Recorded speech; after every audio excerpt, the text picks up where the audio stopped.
Hey guys, welcome to the Ant-Man channel. It is Tuesday, the 20th of January, 2015. Already the 20th of the first month of this year. And it's going by fast. I have an article in front of me from ChristianPost.com under the column US, and this is by Stoyan Zaimov, a Christian Post reporter. This is some amazing news, by the way. I know if you're a Christian, you probably care about people who are in chains. It says in Hebrews, do not forget them. Actually, it says... remember them that are in bonds, and it's Hebrews 13:3. I have it on my wall, that's why. Because I really like to remember people who are jailed in other countries, and I like to pray for them and send letters and whatnot.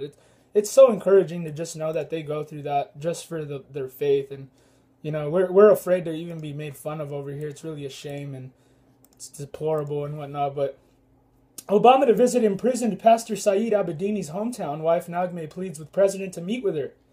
So the Reverend Franklin Graham is seen in the picture here. CEO of Samaritan's Purse leads a group in prayer at a vigil for imprisoned Iranian-American Pastor Saeed Abedini in Lafayette Square, Washington, September 25th, 2014. I remember that.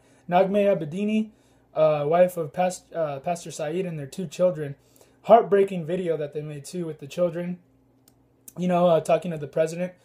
But anyway, President Barack Obama is set to visit Boise, Idaho, on Wednesday, the hometown of Pastor Saeed Abedini, who's serving 8 years in prison in Iran for his faith, which is a crime against humanity, by the way. It should not be allowed or tolerated anywhere in the world to be served prison time over having a belief.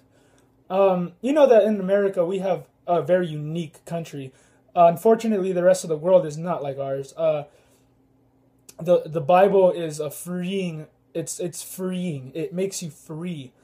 That's why it's banned in like China, because they know, man, when you read the Bible, it empowers you. It empowers the people, and the dictators hate it. The corrupt leaders and, the thrones and principalities, they hate it, dude. They hate the Bible because it makes you empowered by the truth, and it makes you empowered by the Spirit of God if you're a believer. I don't even think you can even understand the Bible without the Spirit. Sounds weird, I know. It sounds like you're just making stuff up, but it's actually true. I don't think that you can understand it because the Spirit leads us into all truth. It guides us, and there is a supernatural work in there, I believe. But President Abedini's wife Nagme has pleaded with Obama to meet with her so that she can ask him for her husband's release. My heart leapt with hope when I heard that you would be visiting my hometown of Boise, Idaho, since the Iranian government took my husband, Saeed Abedini, almost 3 years ago. I have been praying and wanting to meet with you. Nagme Abedini wrote in a letter ahead of Obama's visit. With each of my travels to Washington, D.C., I hoped that I would get a call or an invitation to see you, to speak with you, to have you look into my eyes and see the piercing pain that has been there since my husband's imprisonment, to see my kids and to know that they have missed the warm embrace of their dad for nearly 3 years. For people who actually raise their kids, this is heartbreaking, because we know that 2 out of 3 parents here in America only have kids that try to impress people. They don't even actually raise their kids, That's like something that's old school. We don't do that anymore. We drop them off at the babysitters club, the public government schools and whatnot that teach you how to love Muslims and hate Christians. But anyway, just venting. But I love how the Christian Post website does this, and I'm being sarcastic. I really hate it. I hate how it refreshes itself. But anyways, it's so heartbreaking to know that little kids like that are missing their dad every night and going to sleep sad like that. That should break your heart. That should make you care about wanting this man to be freed and to have justice served. Because Iran can be doing that kind of stuff. You know what I mean? That's a crime. That's a crime against humanity to be locking people up for their faith. That's stupid. Let's get real. These people that are in Iran, their government has agendas, and they want, they want what happened, a long time ago to happen again, like to have a caliphate and to have a Islamic State. The fact that we call them IS gives them like the respect of having an establishment, calling them the Islamic State. Screw that, I just call them Muslims. That's what they are. They're not Muslim extremists. They're not Islamic radicals. They're Muslims. They're following their religion the way that they're supposed to. That's what their book tells them to do. And I know that all Muslims aren't evil because they're all not following their book correctly, I guess, because that's what their book tells them to do. It's like when you see a Christian, but you see him that he's like really worldly. It's like, oh, well, he's not really a Christian then. There are Muslims like that, I believe, that they're just not really following their book correctly. There are probably different, like, denominations in Muslims and in Islam, just like there's in Christianity. I don't know. I don't really look into it that much, but I'm just saying from my perspective, it seems as though some people don't really follow their faith right in that religion, because the ones that seem to be doing it the way that I understand are the ones that are doing it right are these ISIS people. They're the ones actually claiming to be following their book right, and like Al Qaeda and all them are being encouraged by them too. She added, Mr. President, my children and I respectfully request as you come to our hometown of Boise, Idaho, that you take a moment of your time to meet with us. Pastor Abedini was imprisoned in Iran in September 2012 after traveling to work on a children's orphanage, and was later sentenced to 8 years in prison. Since then, the American Center for Law and Justice, which represents Nagme and the couple's 2 children, has campaigned, along with hundreds of thousands of people worldwide, calling for the pastor's release, especially the ACLJ, Jay Sekulow. Nagme Abedini has spoken with the UN and other organizations, sharing her testimony and her hope to see her husband freed again. In September, she marked the 2-year anniversary of his imprisonment by praying outside the White House. Pastor Abedini has held fast to his faith despite the brutal treatment he has received in Iranian prisons, which has included beatings and death threats by jihadists believed to be connected with terror group ISIS. Obama has spoken in the past over the phone with Iranian President Hassan Rouhani to ask for Abedini's release, but so far the pastor remains in prison.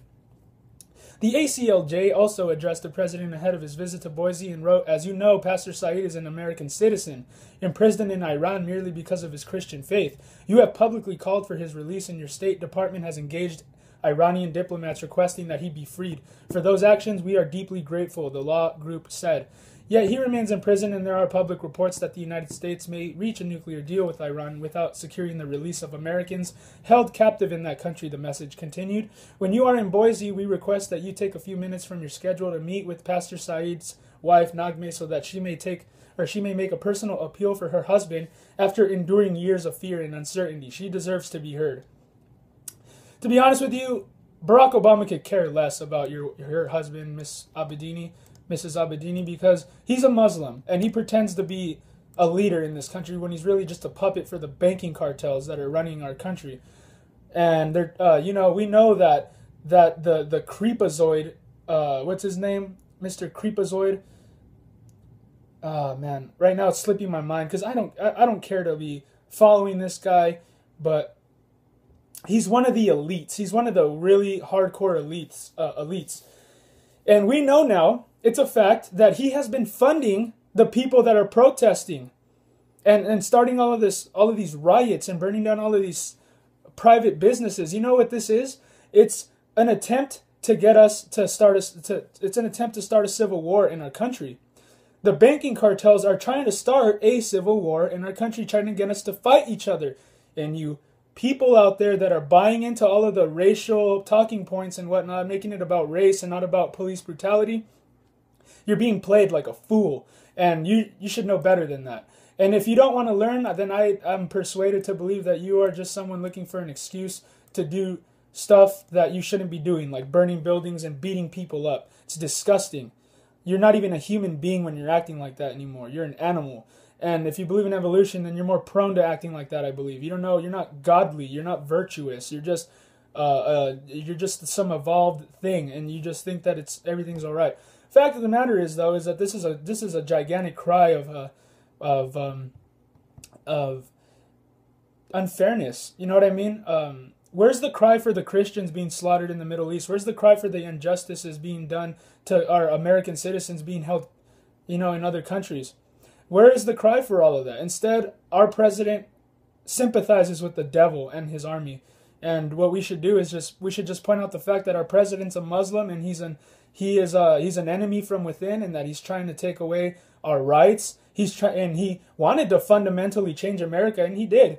Now we're a Muslim-loving, depraved society, and it's really a shame. We should really be on the guard of this, and we should really be speaking the truth out boldly more and more every day. So God bless you guys. Have a good day, and stand up for what's right and what's true.